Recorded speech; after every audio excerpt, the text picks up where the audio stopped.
Thanks, Cahirlock, and good morning to all our witnesses this morning. It's a very, very interesting debate, to say the least. My opinions have kind of changed on this issue a number of times. I've come from the agnostic kind of point of view to kind of obviously more regulation and kind of more kind of harm reduction, and I think that's what we're here for today. And there's no doubt that the tobacco industry is trying to reinvent themselves by selling another product by another means. And we've seen over the last particularly 50, 60 years how the big tobacco are quite insidious in relation to how they market their products and so forth. And I've no doubt they're trying to get new consumers and new people onto their products. So I'm all for regulations, if regulations kind of mean that people get kind of less availability to products that are harmful, I think it's a good thing. So I've a number of questions, probably 6 questions. So I'm probably looking for short answers, and these are kind of in relation to the legislation that's before us, and kind of something that's kind of outside the scope of that. So I'm going to aim these questions that people may be able to answer. So where are these products made in the main, where people are vaping, but where are these products made?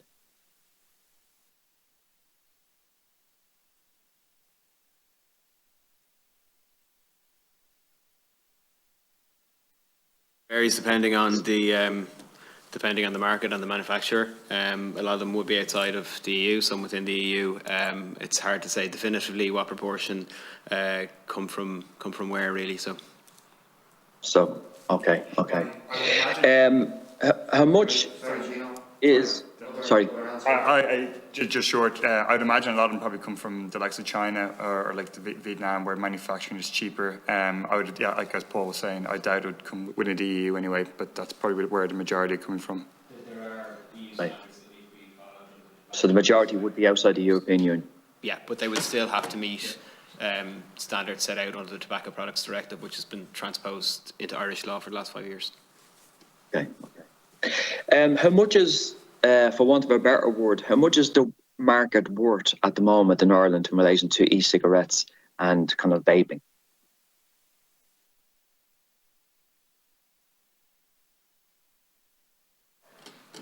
Do you want to come back to us on that? I don't think we have that figure no. here, Gino, so maybe you might come back to us on that. Okay. What is the average spend per week for those that are kind of vaping? What's just the average spend? So, I mean, if you want to get a cheap vape pen, it might cost around €10. If you want maybe a starter kit for a vape, it could be close to 30. But after that, the costs are relatively cheap. So a bottle of e-liquid that's about 10 mils, that would probably do, that would cost between about €2.50 to €6, depending on the bottle. It might take a smoker who's maybe on 10 or 15 a day a week to get through that. And I think from our perspective, we want to, Avril earlier talked about people voting, the department saying that people are voting with their feet. Part of the reason is the cost, because traditional NRT costs more. Some of it is subsidised on the medical card. However, you have to go to your GP to get a prescription for it, which is another barrier. The cost for people who aren't on a medical card, for example, you'd spend about €36 a week for patches, or about €26 a week for gum. So, I mean, part of the reason is that people are moving to these products. It's not that necessarily they're finding it more effective, but that it's cheaper, and they do want to quit. And I think we've seen, as Avril said, while the funding towards tobacco cessation as a whole has gone up by about 1% between 2010 and 2019, the investment in actual medical cessation products, so nicotine replacement therapy, your gums, your patches, other prescription products like Champix, has fallen by 12%. So really need to see that drive to support people to quit, and that's something that ourselves and Irish Heart we've made numerous joint pre-budget submissions in the past calling for it, and it's quite disappointing that hasn't come to pass really in recent years. Okay. My next question is probably one of the most important questions. Is there evidence that young people that, say, a number of years ago traditionally went to, start using tobacco products are going to vaping products? Because my kind of notion of a vaping product is, and we all have friends and family that have gone from this kind of evolution of smoking kind of 15 cigarettes a day to vaping, and they got off them tobacco products and gone on to vaping. Now, to me, it's obviously, it's a better evolution, but the science says, these products could be just as harmful as tobacco. That's for another discussion. But is there evidence that young people are going straight to vaping products? There is. The age between 14 and 17. There is, yeah. So in the 12 to 17 category, we've seen a rise from 1 in 10 using it to 1 in 5. There were studies in the past year of 15 to 16-year-olds, both showing that the rate of 15 to 16, the proportion of 15, 16-year-olds who've used e-cigarettes ever is around 4 in 10. That's risen quite significantly in the past 5 years. And we're concerned with the emerging evidence, particularly from the HRB, that says people who've ever used e-cigarettes are 3 to 5 times more likely to progress to tobacco smoking. And that's really why we're talking about flavours here today and advertising, because we really need to restrict children's access to products that are harmful and that can lead to lifelong addiction, because the industry wants to replace smokers that are dying. There's 6,000 people a year in Ireland die from smoking related illnesses. About 45% of those are cancers. My colleagues here can talk to cardiovascular disease and stroke, but I think it's around 4 in 10 as well. So that's why they're targeting these kids with packaging and tutti frutti, bubble gum, this kind of thing. Just going to say brief. Sorry, while a young person, obviously, when you try a cigarette, a lot of people will cough and think it's disgusting. When they try vaping and it has a pleasant flavour and it feels like a pleasant experience and it's seen as cool, it's obviously much easier to get them hooked on nicotine through vaping than it would be on them taking up cigarettes, and that's a big part of the problem. I might speak quickly on that, if that's okay. Yes, kind of just echoing what colleagues were saying, and the likes of, for young people, as Paul was saying, the cost is cheaper, but also the fact that e-cigarettes, like a lot of parents don't recognise what e-cigarettes are. It's a lot easier to hide, and just the fact that flavours, like studies show from the US, most kids start off with flavours. The EU's Scientific Committee on Health found that flavours decrease perception of harm, it attracted young users, and it increased willingness to try e-cigarettes. So that's definitely what we're concerned about ourselves and cancer, just that they start off with e-cigarettes and then, as Paul was saying, they would, there's a strong gateway effect to smoking. I think that's just like our major concern here today, is just young people and just not losing a whole new generation to tobacco and nicotine addiction. Okay, just the last two questions, and I'm not sure anybody can answer this one, is how many people in Ireland are using kind of vaping and e-cigarettes on a regular basis, as in on a daily basis? Is there a percentage or a number? We don't have a daily basis, but overall for the general population it will be 5%, and that would include daily users of e-cigs and occasional users.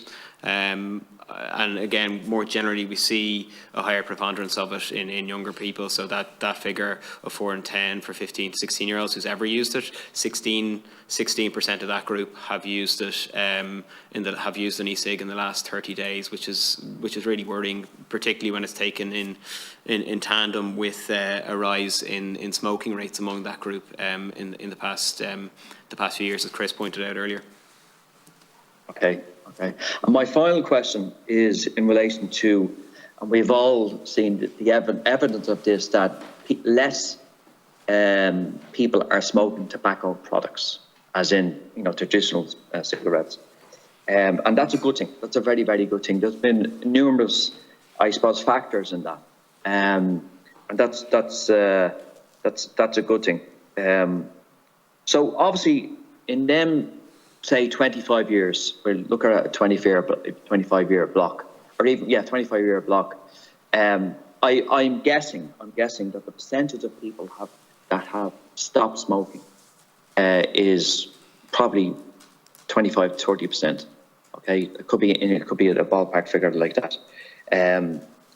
So, and now some people have gone down the avenue of completely not smoking, and I think there's a good percentage that have gone on to vaping.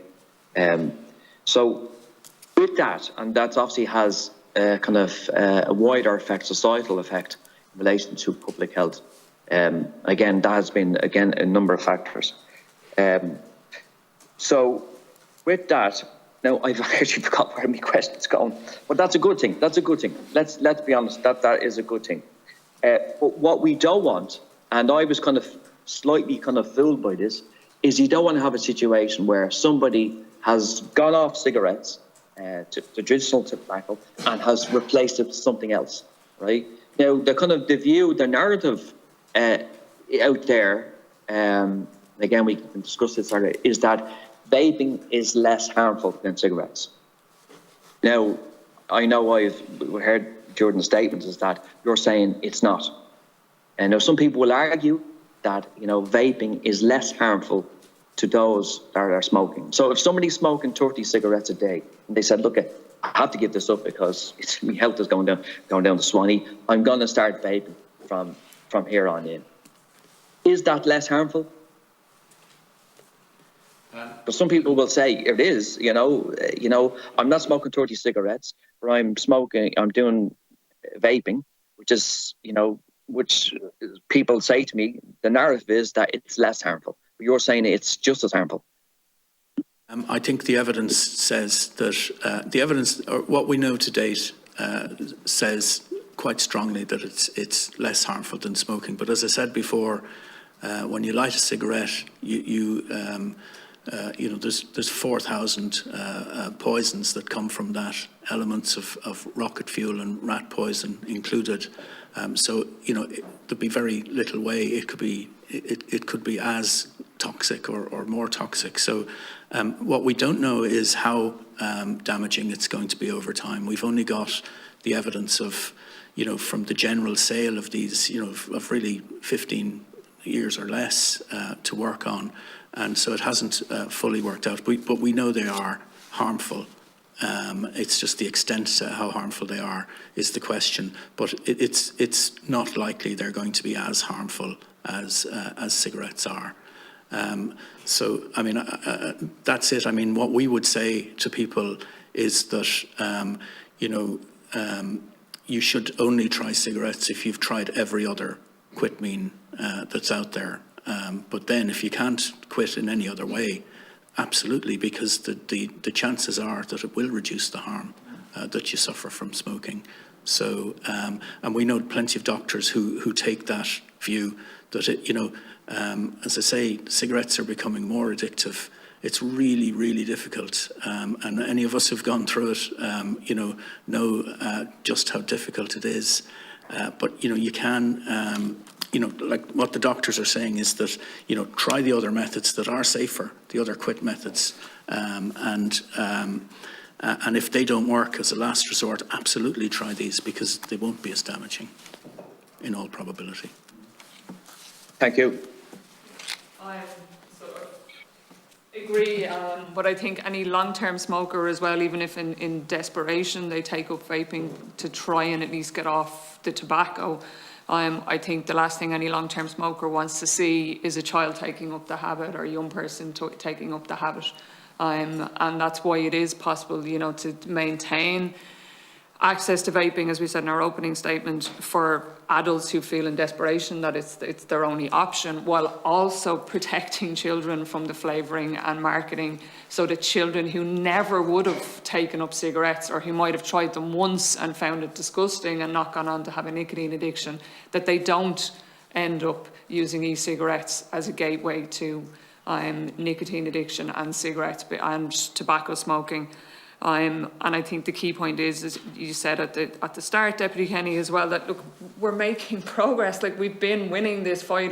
Like, there's a small proportion of the population that still need our help to get off cigarettes. People who are really struggling, and they need more government support by making NRT cheaper. They need more direct support in helping them to quit. But over time, smoking rates have decreased dramatically in this country, both among young people and among adults, because we've been brave enough to take on industry and ban smoking indoors, bring in the plain packaging, drive up the prices, other positive public health measures. And it's mad if we're now prepared to risk all that. And we know that it's happening, because we know that the rates of smoking in young people are going up for the first time in years because of vaping. So I think it's possible from a harm reduction point of view to maintain that choice for the long-term adult smoker, that if they feel it's the only thing that will help get them off tobacco, that they can vape, without having vaping products pushed in the face of children every time they go into a newsagent, you know, when they're walking past billboards, when they're looking at the sides of buses. You can do both.